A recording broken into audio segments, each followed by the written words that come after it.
4% of the population applied for tickets to Oasis. 4% of the population in just over 3 years.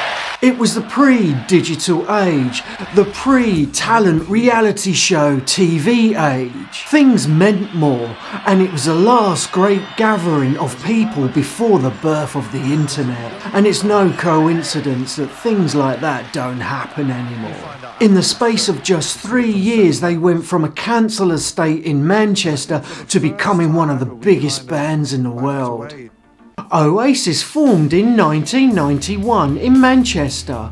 They rose to fame during the Britpop era of the 90s and went on to sell well over 70 million albums worldwide. They had 8 #1 albums and picked up a string of accolades, including 6 Brit Awards. Noel Gallagher started learning to play guitar and write songs at the age of 13. He began his career in music by becoming the roadie for Spiral Carpets, an experience that gave him the first taste of the rock and roll lifestyle. After returning home from 2 years of touring with Spiral Carpets, Noel Gallagher was intrigued to learn that his younger brother Liam had formed a band called Rain with his mates, with guitarist Paul Bonehead Arthurs, bassist Paul McCannon and drummer Tony McCarroll. The band's name was changed from Rain to Oasis, inspired by an Spiral's Carpet poster hanging in the brothers' bedroom. After only 6 gigs, the band managed to crash a bill at the King Tut's Wawa Hut in Glasgow as a late addition and forgot to tell the promoter, thinking it would not be a big deal. Oasis hired a van and drove up from Manchester, but initially the promoter refused to let them in. The band said, "Look, it's cost us £200 to hire the van, equipment and get here.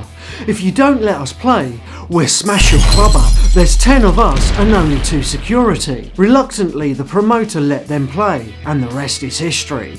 Alan Mcgee, the co-founder of Creation Records, was going to be at the venue that night to see 18 Wheeler.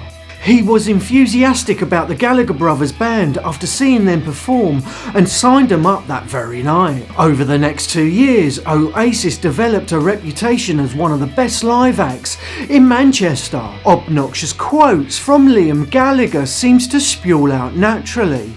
Fights between the two brothers and outrageous rants to the press captured the attention of the media. By the time Definitely Maybe was released on August 1994, hype surrounding Oasis was monumental.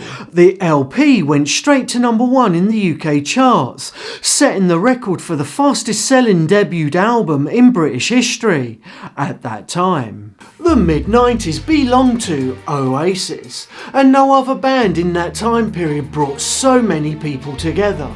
They inspired a whole new generation of musicians and music fans alike.